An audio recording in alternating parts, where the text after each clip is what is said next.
In the year 2777, nuclear war and natural disasters have long since devastated the Earth. Only 5 sparsely inhabited worlds survived to form a single nation, Xexyz, where mankind lived in peace under the rule of good King Xeu Star.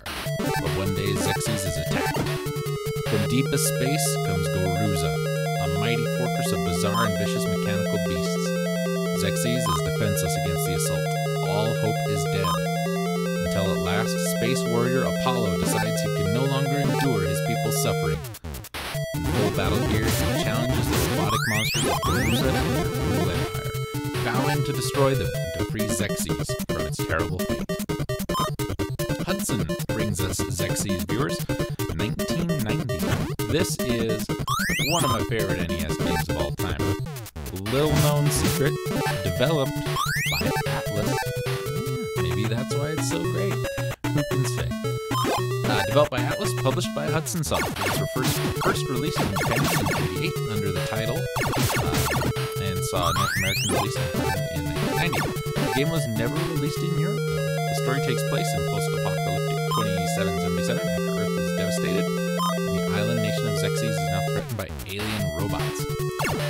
The game centers around the main character of Apollo, who progresses through the game in an alternating format with switches between platform side-scrolling, like Super Mario, and side-scrolling shooter, like Gradius. There's also a third-person view shooting sequence that appears one time in the game. The goal of the series is, stereotypically, to destroy an evil boss, to rescue a princess, and save the planet. In the platforming levels, defeated enemies drop life, blocks, or money, E-blocks.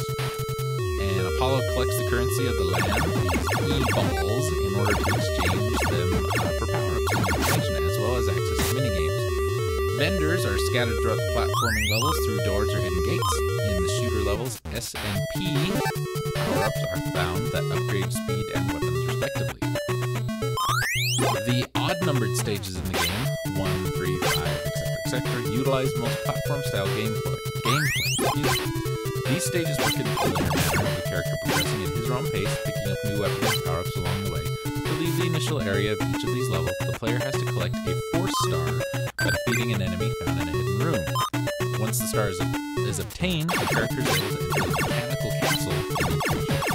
The mechanical castles, being maze-like indoor environments full of robots and machines, stand in stark contrast to the earlier parts of each level, which are more organic outdoor environments.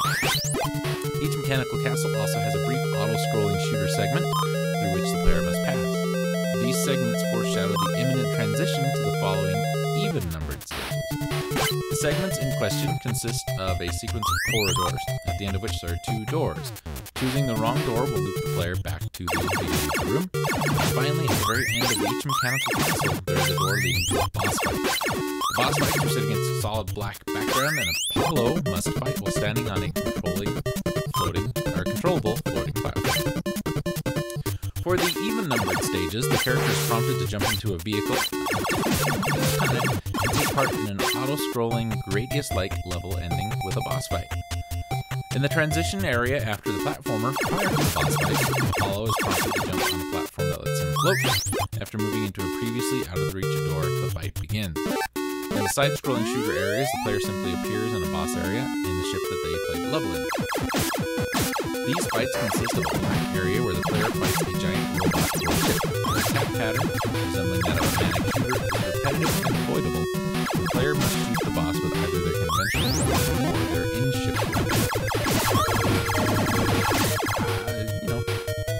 Pretty basic. The final level is a fixed shooter. More specifically, it is a tube shooter, where the player approaches the last boss and attempt to destroy it. This is our third-person view. Apollo, in a more enhanced ship than any seen before, rotates from the sides of the screen to the bottom, shooting at the center while avoiding enemy fire. Apollo receives weapons and items from goddess characters that are able to help him on his way. All weapons can be powered up by visiting a shop that specializes in powering up weapons, or taking them from the goddess character a second time. It's a very, very fun game. It's a very, very difficult game. This is one of those games that is NES hard. That's really the only thing I can think to say about it. It is an NES hard game. But is very fun. The graphics are great, the music is great. It's challenging, sometimes unfairly so, but it is beatable.